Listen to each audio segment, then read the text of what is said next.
saya juga berusaha untuk menjawab, dan kita yakin percaya bahwa semua itu datang daripada Tuhan, bukan karena kemampuan kita, ya, kemampuan saya, kemampuan saudara-saudara semua. Saya yakin semua juga mengalami halangan rintangan di dalam kehidupan, cobaan, godaan, gangguan, apapun juga, tetapi mau setia, mau hadir, menjawab panggilan, persekutuan, memuji Tuhan, itu karena Roh Tuhan yang bekerja di dalam kita, bukan karena keinginan saya, bukan juga karena keinginan kita semua. Oke, percaya dan amin? Amin. Nah, anak-anak kasih juga mau datang di sini karena Roh Tuhan ada pada Roh Tuhan ada pada aku, saya. Bilang, Roh Tuhan ada pada saya. Roh Tuhan ada pada saya. Roh Tuhan lebih besar dari segala roh-roh yang mengganggu. Amin. Amin. Amin. Puji Tuhan, tadi kita sudah didoakan untuk membaca firman Tuhan, tapi saya mau ajak lagi sekali lagi kita berdoa. Tuhan, biarlah suara Tuhan yang berbicara pakai mulut bibir lidah hamba-Mu, pikiran dan hati hamba-Mu untuk menyatakan kebenaran firman Tuhan, dan biarlah setiap firman yang ditabur itu boleh bertumbuh dan berbuah banyak di dalam kehidupan kita semua. Tuhan beri roh pengertian, pengenalan akan Tuhan masuk di dalam kami semua, sehingga kami mengerti apa yang Tuhan kehendaki untuk kami lakukan dalam kehidupan kami. Terpujilah Engkau di dalam nama Tuhan Yesus kami berdoa. Amin. Saudara, saya mau buka mengenai hal berdoa, ya, di dalam Matius 6. Matius 6 seperti biasa kita baca secara berbalasan. Karena ini mengenai hal berdoa, Matius 6 ayat 5 sampai ayat 15. Ayat 5 sampai 15. Oke, sudah dapat, kita baca berbalasan, ya. Hal berdoa.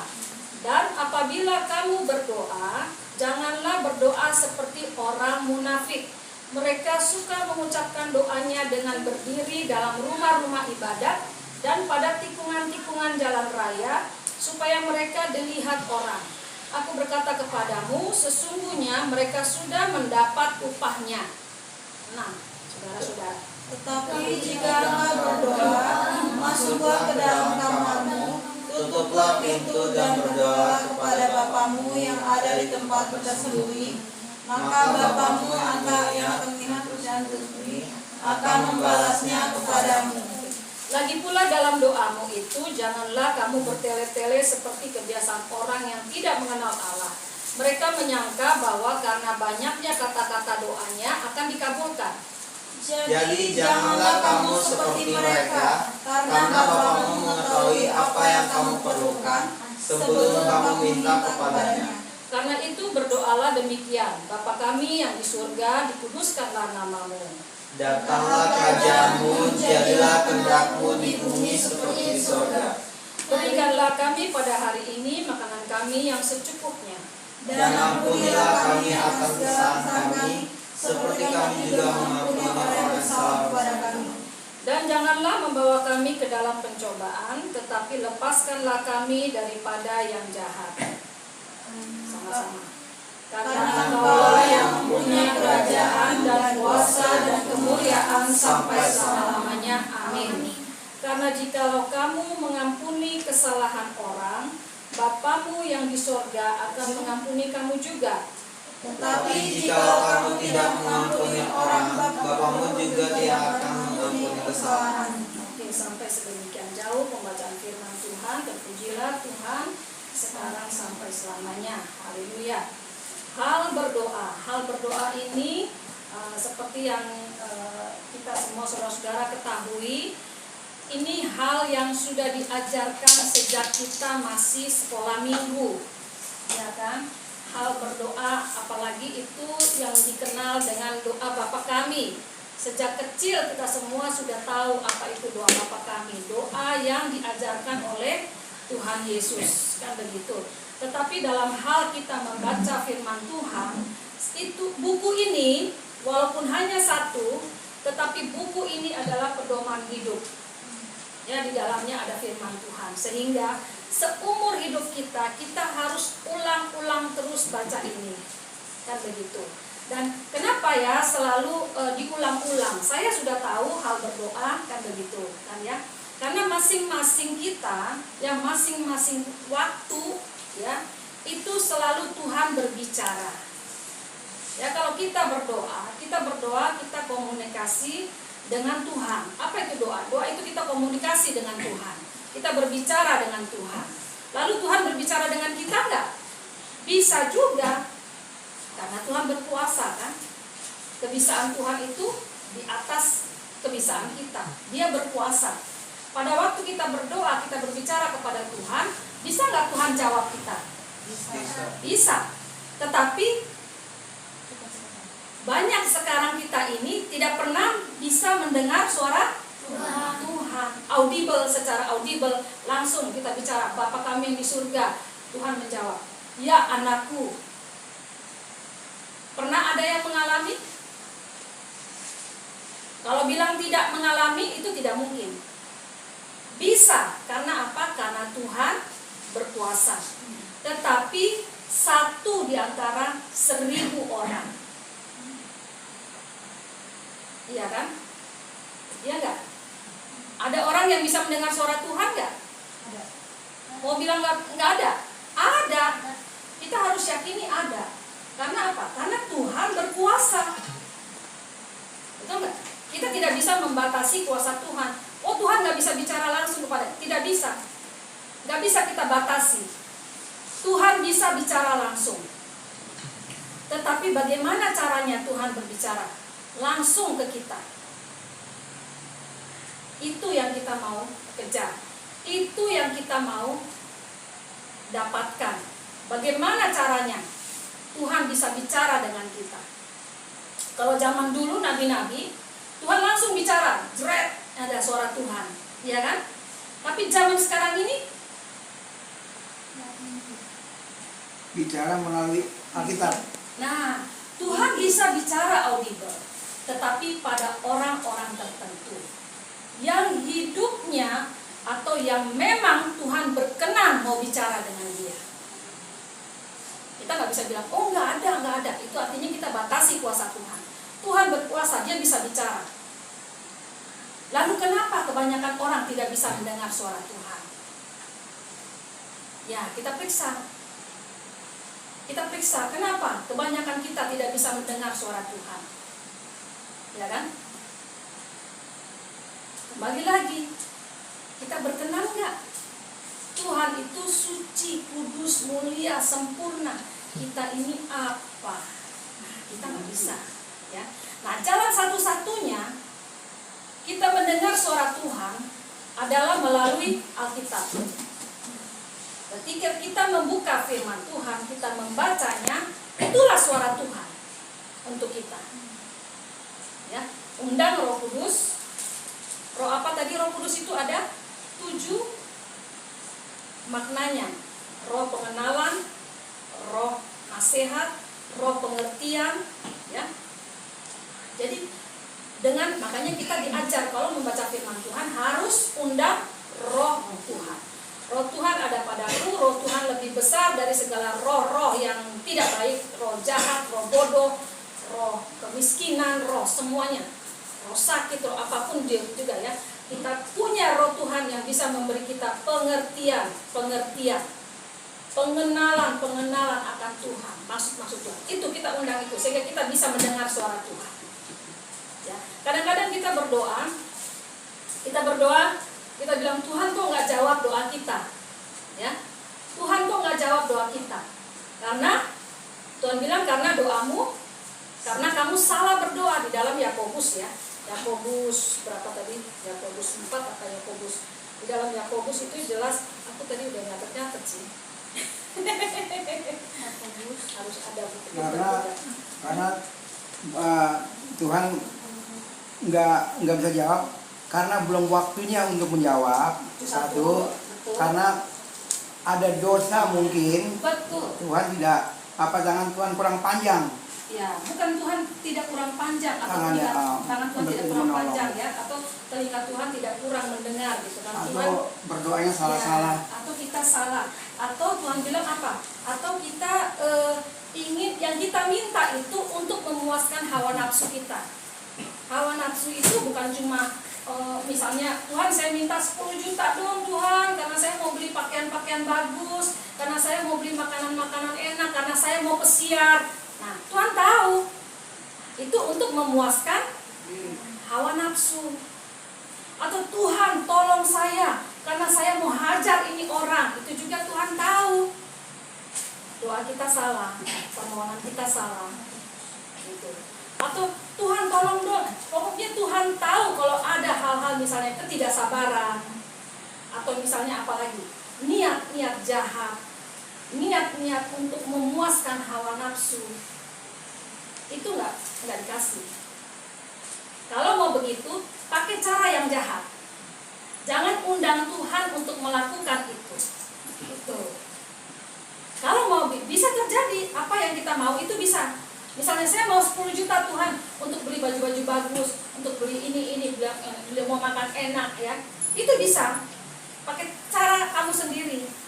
Misalnya saya kerja, atau saya nipu, atau saya tilep uang orang, atau saya apa. Itu bisa terjadi. Bukan Tuhan memberkati. Jangan salah. Bukan Tuhan memberkati.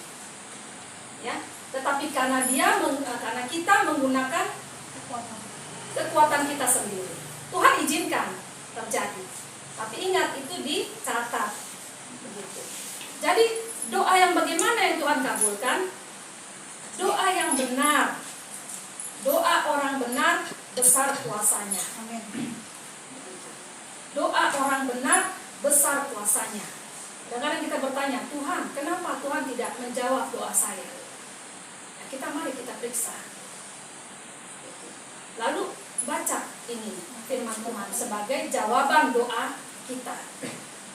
Ya, saya sering pada waktu saya bergumul, berapa tahun yang lalu, 5-6 tahun yang lalu, saya bergumul dalam kesusahan saya, dalam kelalaian saya, kebodohan saya, pelanggaran saya, dosa saya bergumul, ya. Saya belajar mengampuni. Nah, itu di dalam doa Bapa kami juga harus mengampuni. Kita menghadap Tuhan juga saudara-saudara, kita harus bersih. Kalau kita ada kesalahan, ya, kita ada menyimpan sakit hati, amarah, dendam, kebencian, itu ya. Jangan harap doa kita bisa berkabul. Ya, karena sekali lagi Tuhan itu suci, kudus, mulia, agung, sempurna. Dia tidak mau campur dengan hal-hal yang kotor, kegelapan, kenajisan. Tidak mau campur dengan hal-hal yang berdarah, dosa. Tidak mau campur seperti itu.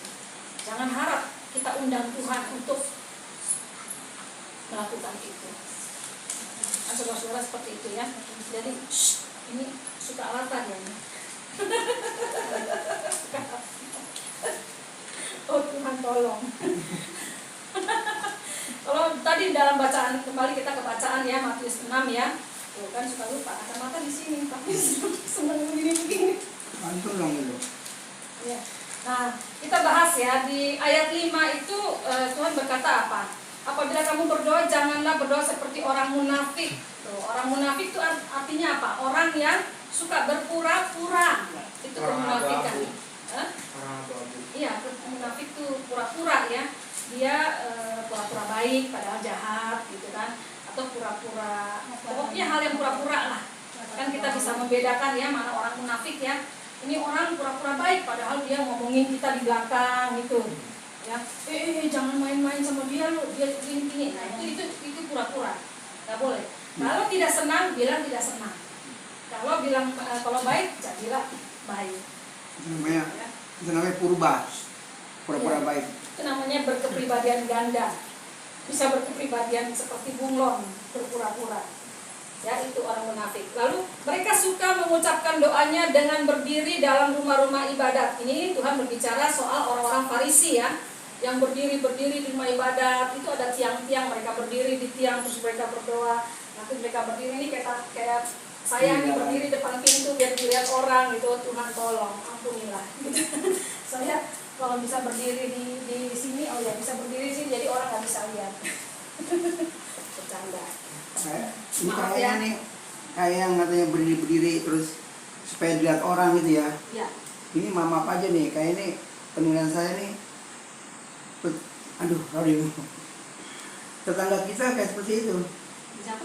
Tetangga kita. Ngerti nggak tetangga? Oh. Di luar. Iya. Ya, Kita tetangga orang kita. percaya. Tetangga kita begitu kan, Ya.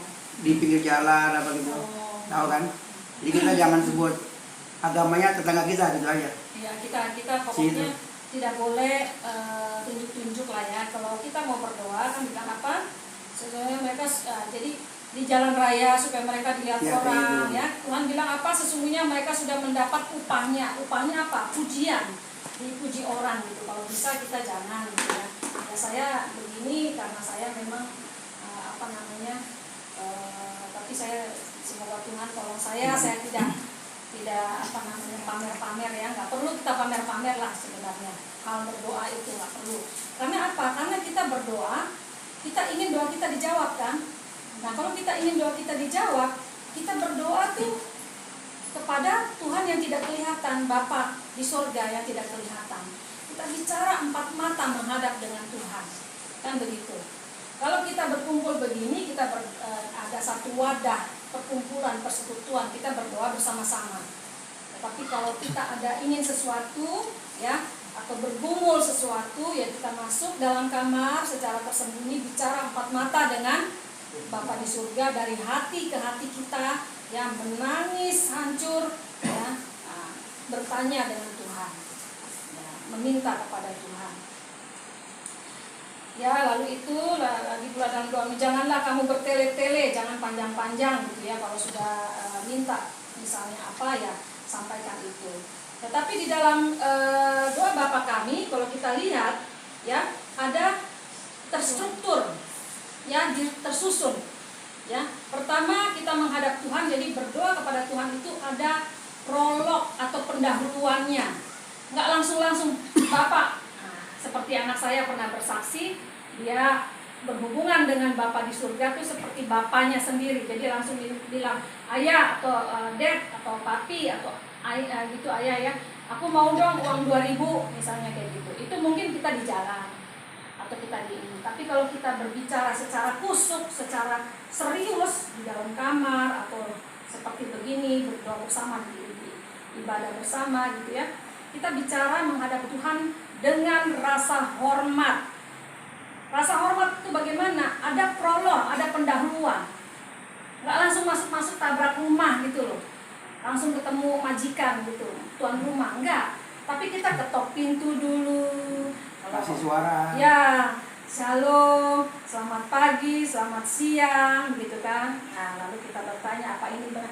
Jadi ada prolog, ada pendahuluan, ada urutannya. Kalau berdoa ada urutannya. Dalam hal ini, dalam hal doa yang diajarkan Tuhan Yesus, ya, strukturnya itu apa? Kita berdoa kepada Bapa di surga. Tuhan Yesus ajarin kita doa kepada Bapa di surga. Ya, ada 2 kan di surga itu, ada 3. 2 yang dimuliakan yaitu Bapa dan Anak. Lalu Roh itu yang membantu kita. Bicara. Ya. Nah, jadi Tuhan Yesus ajarkan kita berdoa kepada Bapa di surga. Kadang-kadang kita berdoa langsung, Tuhan Yesus, gitu ya. Tetapi kalau kita mau periksa doa yang diajarkan Tuhan Yesus, kita berdoa kepada siapa? Bapa di surga. Dialah yang memiliki segala sesuatu. Tuhan Yesus itu anak. Ya, makanya kunci akhir doa itu di dalam nama Tuhan Yesus. Karena kita kenal kebenaran itu melalui Tuhan Yesus. Dan kita masuk ke dalam kerajaan surga melalui Tuhan Yesus. Jadi kita kunci doa kita dengan di dalam nama Tuhan Yesus. Bapa siapa? Bapa yang kita kenal di dalam nama Tuhan Yesus.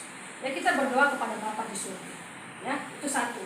Kedua, kita memuliakan. Kita menyembah Dia dulu. Ya, dikatakan apa di sini? Ya. Bapa kami yang di surga, dikuduskanlah namamu, datanglah kerajaanmu, jadilah kehendakmu di bumi seperti di surga. Itu pengakuan kita. Kita mengaku bahwa Bapa itu Bapa yang kudus, ya, Bapa yang mulia. Bapa itu berkuasa. Bapa itu kekuasaannya itu berlaku di bumi dan di dalam kerajaan surga. Dia berkuasa di bumi ini dan di surga. Kita harus memberikan pengakuan dulu. Seperti kita masuk rumah orang, kita ketok. Ini rumahnya siapa? Tuan siapa?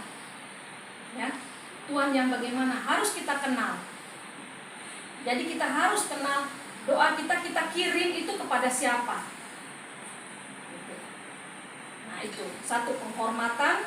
Kedua, kita harus tahu kepada siapa doa itu kita naikkan. Yang ketiga, baru kita masuk ke dalam permohonan, permintaan-permintaan kita. Apa? Berilah kami pada hari ini makanan kami yang secukupnya, tidak berlebih, secukupnya juga, ya. Lalu ampunilah kami atas segala kesalahan kami, seperti kami mengampuni orang yang bersalah kepada kami. Itu juga kita harus. Jadi artinya kita harus juga membersihkan diri kita juga, karena Bapa kembali lagi Bapa suci, Bapa kudus. Ya, kita harus minta dibersihkan dulu. Tuh, ya. Lalu apa lagi? Ya, dan janganlah membawa kami ke dalam pencobaan, tetapi lepaskan kami daripada yang jahat. Itu permohonan kita juga. Jadi permohonan kita, beri kami makanan yang secukupnya, ampuni kesalahan dosa kami seperti kami mengampuni orang lain, dan jangan bawa kami ke dalam pencobaan, ya, tetapi lepaskan kami daripada yang jahat. Itu yang kita minta. Tidak ada permintaan-permintaan lain. Bolehlah sekarang kita minta ini, itu, minta itu. Tetapi ada catatan di dalam Yakobus, ya. Permintaan kita jangan untuk memuaskan hawa nafsu. Jangan libatkan Tuhan untuk melakukan hal-hal yang jahat, hal-hal yang tidak berkenan kepada Tuhan. Ya. Lalu Yakobus 4 ayat 3, sebab kita salah berdoa. Lalu Yakobus 4 ayat 3. Dan janganlah bahkan oke. Lalu terakhir sudah 3 permohonan itu terakhir ditutup oleh apa? Ditutup oleh pengakuan kita lagi, memuliakan Tuhan lagi. Itulah kunci dari doa yang benar. Ya, ada prolog, ada isi permohonan, ada tutup. Itu bukti dari kita punya penyembahan, rasa hormat kepada Tuhan. Karena engkaulah yang punya kerajaan, ya, kita akui lagi, engkau yang punya kerajaan, engkau yang berkuasa dan kemuliaan, mulia sampai selama-lamanya. Ya. Lalu ada catatan penting di dalam Matius 6 ayat 14, yaitu ayat 14 ya, dikatakan, karena jikalau kamu mengampuni kesalahan orang, Bapamu yang di sorga akan mengampuni kamu juga. Tetapi jikalau kamu tidak mengampuni orang, Bapamu juga tidak akan mengampuni kesalahanmu. Ini catatan penting. Catatan penting di mana doa kita bisa dijawab. Saya punya kesaksian, ya, ketika saya masih penuh dengan sakit hati dan amarah, kecewa, ya, bahkan kebencian, putus asa, segala hal-hal yang baik, yang jahat, ada dalam kehidupan saya. Saya tertutup jalan sama sekali. Ya. Saya bisa Tuhan biarkan tidak makan berhari-hari. Bisa ketuk pintu kemanapun, tidak ada pertolongan. Sampai benar-benar putus asa. Tapi ketika Tuhan, saya menangis, minta ampun sama Tuhan, ada suara dalam hati saya. Ya, Tuhan menguatkan saya, Tuhan bersuara. Ada suara, nggak seperti anakku, anakku gitu, enggak kayak gitu. Tapi Tuhan beri kita rema, pengertian. Itu yang dibilang dengan roh pengertian. Roh ditaruh oleh Tuhan. Saya harus bisa mengampuni mertua saya, ya, orang bos-bos saya yang merugikan saya, ya. Terus siapa lagi? Teman dekat saya harus bisa mengampuni. Ya. Saya ampuni itu. Saya lepaskan, saya ngomong terus. Saya nggak bisa ngampunin loh. Saya terus duduk itu, kebetulan tidur di bawah, jadi setiap bangun merosot langsung duduk langsung gitu di bawah lantai. Enak banget deh. Terus Alkitab langsung terbuka. Pokoknya saya nikmati di mana Tuhan menutup jalan saya nikmati itu. Waktu-waktu itu saya nikmati. Untuk apa? Untuk berlutut di bawah kaki Tuhan dan baca semua firman Tuhan. Setiap saya buka, saya baca, itu menegur saya. Ayat apapun yang saya buka, itu menegur saya. Itulah jawaban doa Tuhan. Jadi connect, ya. Kita berdoa itu kita berbicara. Ketika Tuhan mau menjawab kita, Dia jawab dengan firman Tuhan. Selalu connect. Ini pas. Nangis saya, nangis habis. Ya, terus saya habis. Ya, nangis saya nangis semua. Saya bisa mengampuni semuanya. Baru Tuhan bukakan pintu. Dan memang benar, itulah firman Tuhan. Sungguh luar biasa, ajaib saudara-saudara. Firman Tuhan ini ya dan amin. Ya dan amin. Ya.